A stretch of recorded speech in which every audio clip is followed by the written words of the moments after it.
All right, let's move over to tight ends. Here's the notable ones on the bye for Week 12. Taysom Hill, who went absolutely nuclear last week. Laugh all you want. He was the best player in fantasy. Yeah, Evan Ingram, Kyle Pitts, Dalton Kincaid. This is probably good news that he's on the bye, dealing with that knee injury. He's going to need a little bit of time before he can get back on the field. So we start with Will Dissly, who, if you watched fantasy football pregame, Matthew was ahead of the curve on the breakout from Will Dissly. Dissly. Like 3 of the last 4 games, he's had at least a 23% target share. It's not a particularly scary matchup against the Bengals, who's struggled against the secondary. So Dissly, we just talked about, we think this is going to be kind of a high-scoring game. We think Herbert's played a lot better. Hayden Hurst has not been a factor at all, even when he's been active. So, yeah, give me Will Dissly as a top 15 tight end this week.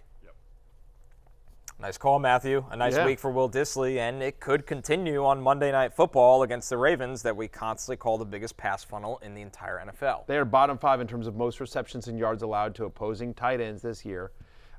Over the last 5 games, Will Dissly is the 11th best tight end in fantasy football. He's had at least 6 targets in 4 of the past 5 games. He's got a 23% target share.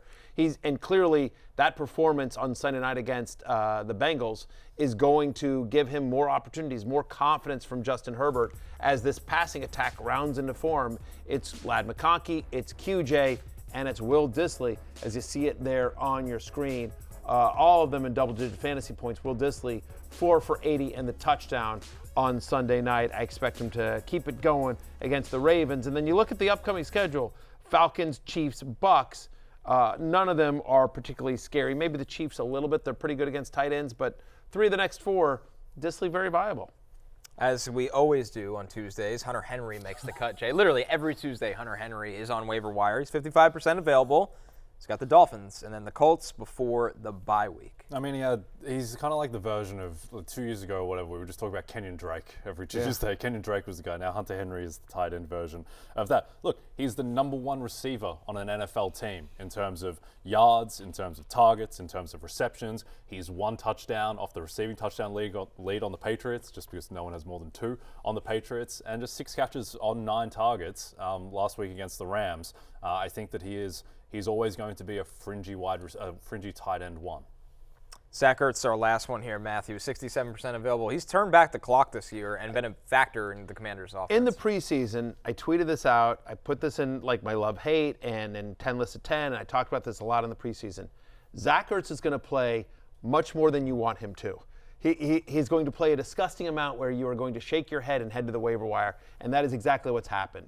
Now, I also said Luke McCaffrey was going to be a thing, and that has not happened. But I did say 1 for 2 there with the Commanders. There's still time. Ted Williams didn't bat 500. Yeah, what are you going to do? But still, Zach Ertz is absolutely, he's stayed healthy. You're right. He has turned back the clock. I say it all the time. I tell my daughters, find someone that looks at you the way that Cliff Kingsbury looks at Zach Ertz. 20% target share, at least a 20% target share in 5 of the last 6 games for Jaden Daniels over that stretch. He's a top 10 fantasy tight end, and so playing against the Cowboys, they certainly don't scare you.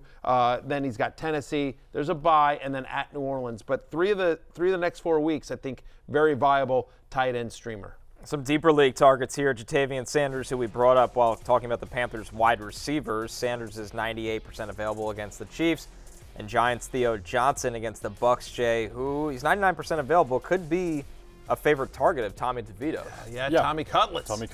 I think that now that the Giants are clearly in rebuilding mode, they would emphasize their youth. Theo Johnson's had at least 6 targets in the past 2 games, so that's very encouraging. And then Jatavian Sanders, 2 of the past 4 games, he's had at least 60 receiving yards and 5 targets. And on a tight end waiver wire, that's good enough to be rostered on, again, another team that should emphasize its youth.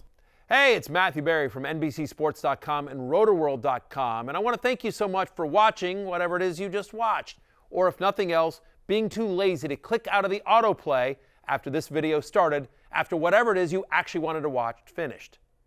But now that you're here, I'd like to take a moment here to ask you respectfully now, okay? I'm asking you respectfully to subscribe to the NFL on NBC YouTube channel. You'll get the latest RotoWorld fantasy news headlines, all sorts of great shows, including my own Fantasy Football Happy Hour. So go subscribe now. Again, I'm asking respectfully.